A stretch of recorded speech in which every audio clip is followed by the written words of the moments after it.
All right, everyone, I'm hungry.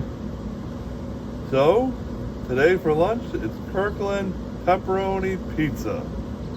Here she is, but she's gonna need a little bit more cheese.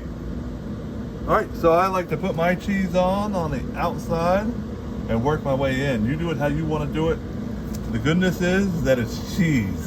And don't use that cheap cheese either. Get some good cheese. You just lather it on there. Everyone likes cheese here. We're like little mice. I already got the Recteq set to 425. It's running a little bit hotter than 425, but that's okay.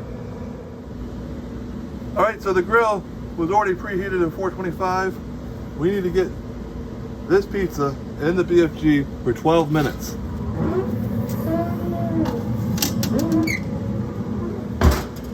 All right, it's been about 12 minutes. That pizza's looking good. We're gonna give it another 3-4 minutes to make it look outstanding. But we're gonna put a little bit of seasoning on there. Not a whole lot, just a little bit. You know what else we're gonna do? We're gonna put a little bit more cheese on there. I don't like to see all that redness, so here goes some more cheese. Just where I see the sauce bubbling up.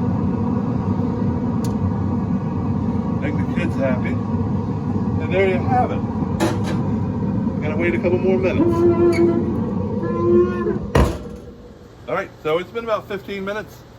We're gonna pull this food out of here. Look how lovely that looks. Get down there on that. We're gonna let it sit there for a couple minutes.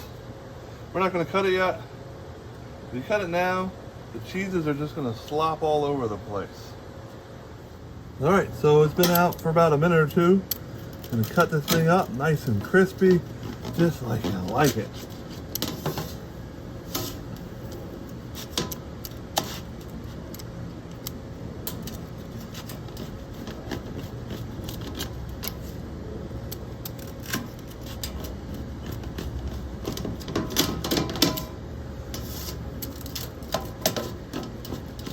That is how you cook a frozen pizza on a Recteq.